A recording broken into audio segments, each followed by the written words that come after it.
up as being the best fucking crowd ever.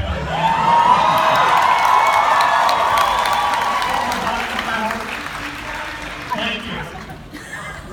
Sam, how did you find this cast? This is such a fantastic cast. I mean, I've had two incredible casting directors on it, Mary Bruneau and Jess Kelly. By the way, Adam Lieber, thank you for the Miley song. Mad respect. I love you, brother. But we had two incredible casting directors on it, and it was a long, kind of intensive search. And I knew I had to find Lily first. And it's funny, I had Odessa's name written down in my notes just because I loved her name so much. And I couldn't get a hold of her. I reached out to someone. I couldn't, it was like months had gone by, and I'd read a bunch of other people, and finally I met, I Skyped with Odessa. I remember opening up Skype, and she was like sitting in her bedroom in front of a giant American flag, and I'm like, oh shit. And then from that point on, I remember with Abra, I'd seen this Fact magazine doc that was like 5 minutes long, where Abra was like just kind of wandering around like London, talking about growing up here and this and playing music and being in the studio. And I was like, she's like fucking electric, and she has this energy that's so infectious. And the same thing, it was, and then with Suki, it was the same thing where, there was just this kind of this warmth she radiated, and it's all. And then Hari, I remember you came in the day after the election for an audition, and we sat down and you read, and I thought to myself, just don't make decisions in the room. Don't make decisions in the room. Please just think of it. And but it was so fucking powerful. I walked home. I wrote my producer's email. I said, this is it, we found Bex, and it just went from there. And with Colman, I never thought of anyone else. I met Colman at Sundance a couple of years earlier, and I just knew he has such character and such heart, and you can see it in his face, even if he doesn't say a fucking word. And I needed someone with just that kind of internal generosity and beauty. And so I called him up, I sent him the script, he read it that night, and he was like, yeah, I'm in. I was like, fucking, this is fantastic. So. Colman, you've got such a powerful scene when you're confronting the PTA, basically, the school population. What was that shooting that sequence like? You're really have to fight against a crowd that is just being absolutely awful towards you. It started out as on the page. It was pretty well drawn, and we thought it was something that was pretty simple. That I was going to try to plead my case and speak some truth to these people who know me. And we've known each other, I know the children, they know my wife, et cetera, and trying to talk sense to them.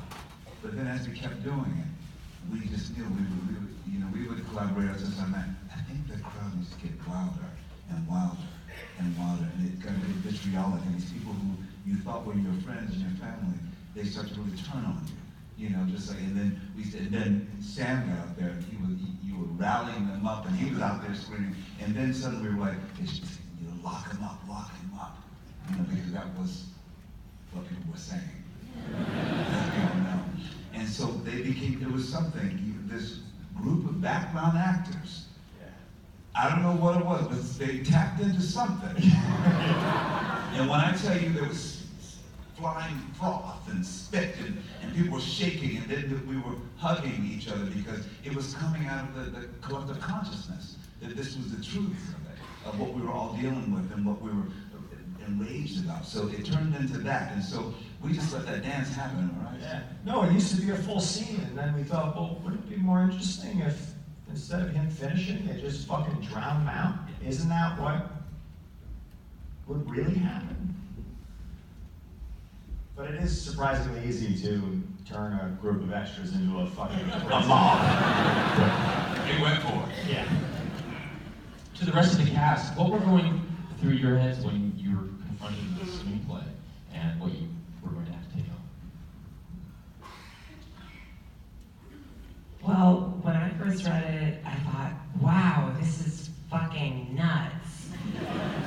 And I thought to myself, if I go out for this and I get it, if it's really good, it could launch my career. If it's really bad, it could end it forever. But I met Sam and I decided to take a risk, and I'm really glad I did.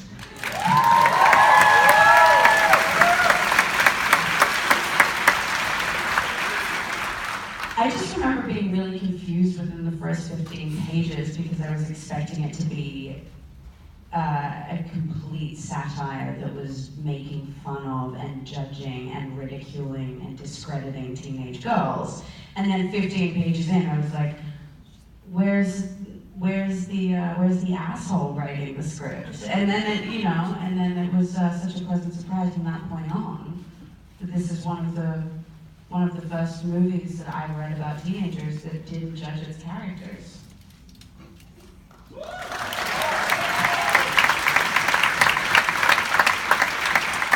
I'm here for the party. I'm with the crazy shit. I saw it and I was like, yes, I'm all about it.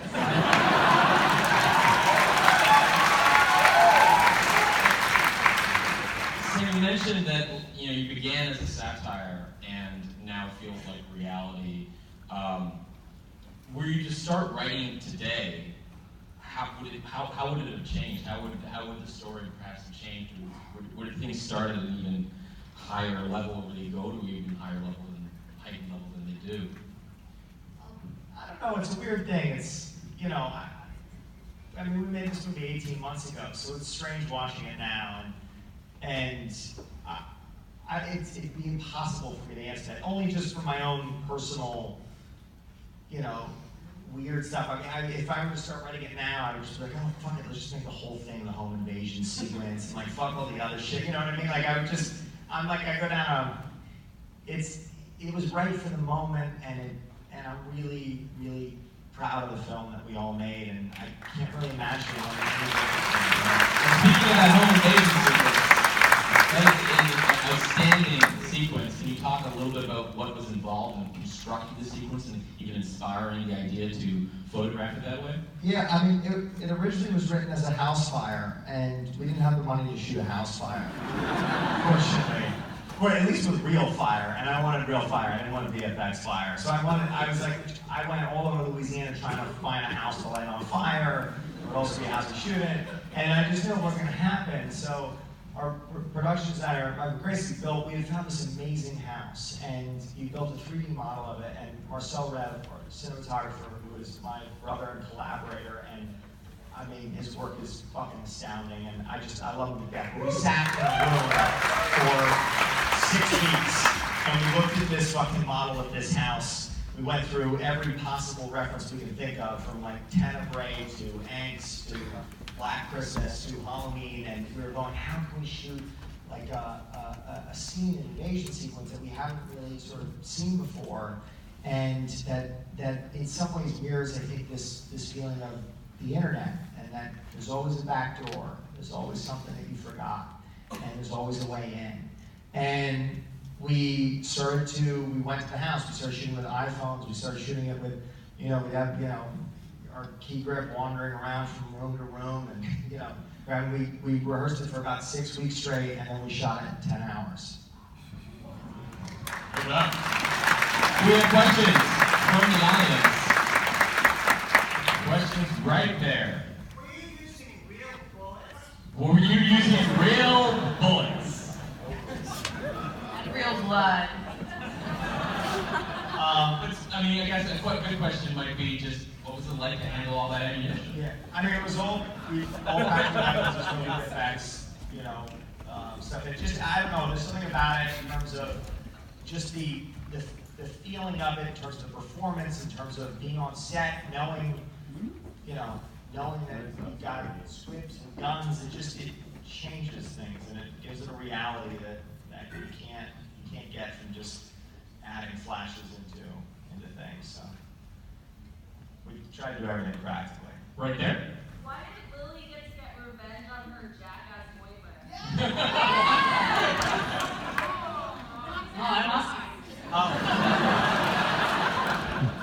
Well, these are the things in life. life, where it's just sometimes a shitty guy comes in and disappears, and that's that. You know? The energy. I know, but it's also... It's The movie continues past the movie, yeah. too, I'm sure. It's not a whole other clown movie. He's fine. He doesn't even know the Children. There was a hand over there as well. Yes, right there. Did you have to censor yourself at all during the writing process? Like, it went far, but Did you ever feel like there was a tension between going too far? I mean, yeah. I mean, the first cut of this movie was, almost 4 hours long, and I think in every sort of scene, it's hard to know where the line is, and it's hard to know where the line is in its totality. And so I cut this movie for about 8.5, 9 months, and I remember I only had one screening of this movie after I edited it for about 6 months. Take it, and I was in New York, and I go out to Los Angeles, and I show about like 12 people. And I'm sitting in the back of this audience, and I'm with Kevin, and Lou's playing, I'm going, Kevin, how do you think he's playing? And he's going, that's fantastic, it's going really well. I'm like, I don't think it's going really well. But trust me, it's fantastic. I'm sitting there shaking. Literally, the screening ends, everyone goes, oh yeah, great work, and they will kind of walk away. And then I got a phone call from Kevin like 10 minutes later. He goes, everyone fucking hated it. It was a horrible screen. It was just horrific. And it was like, and it was true because for a while I lost it, and it became more nihilistic. It became darker. It became angrier in a way. It had lost its playfulness, its humor. I think that was one of the toughest things, is just finding that balance. And this fucking edit humbled me. It was hard, and it's a testament to my producers and my wife and the people around me who I love and trust. Even my mother. My mother was like, I don't want you in this fucking house. Like, when I would go, because she almost kicked me out of her apartment when I showed her a cut. I crossed a lot of lines, and then I pulled it back, and, Yes, right there. just curious, how did it come to be that you have the usually comedic actor in Joe McHale play what turns out to be a very nasty villain? We didn't read the script. Did not read the script. We have time for one more question, unless you have more to say. No, I didn't want to That was such a funny thing. I really liked him. I liked talking to him. I like him as an actor, and he's fucking frightening in this. Yeah. Oh. We'll do two more. You're the last one, but over there, yes. Yeah. Who was in the back? Who's the dead body in the back? Oh. Martin Colker. Lone Colker. Yeah. Yeah. All right. The hacker. There you go. Supposed to hack.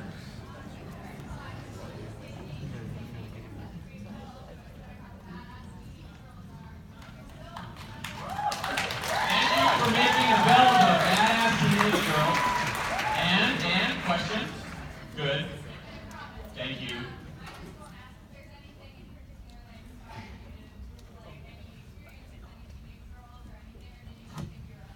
Sam, a teenage girls inspire you.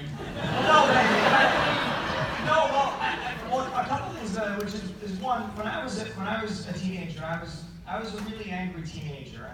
I didn't know who I was. I didn't know what box to fit into. Whether it was clothes I wore, the person I was. I struggled a lot with anxiety, depression, various things, and pretty serious drug addiction. And I ended up kind of getting my life together. I've been clean for like 13 years, so if anyone's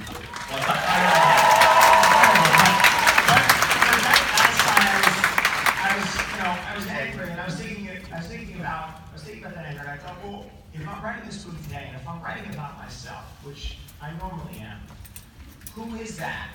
Who is that version of myself? And that version of myself is a teenage girl. Because a teenage girl has got a lot of fucking shit to be angry about today. And so I kind of approached it from that perspective. But at the same time, there's no one on the planet that is more inventive with language than teenagers, and especially teenage girls. And what's interesting about it is, if you want to know what a teenager's experience is, if you want to know what anyone's experience is that doesn't share the same background or identity or ethnicity or whatever it may be, go online. They'll fucking tell you everything. They'll write think pieces about how they feel about life and everything. And so it's like every diary in the world went public. And so there's more access than ever to look at the world from someone else's perspective. And that, I think, that was a really big, it was a big help. And then at a certain point in time, I rely on my cast, and I rely on my cast to say, you know what, this feels like bullshit.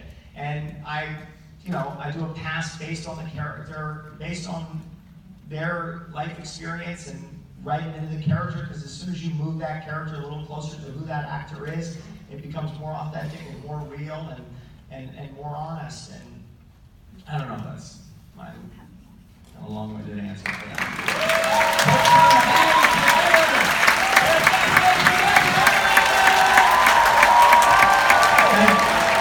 Please talk about it, tweet it, share it, support it, anything you can do.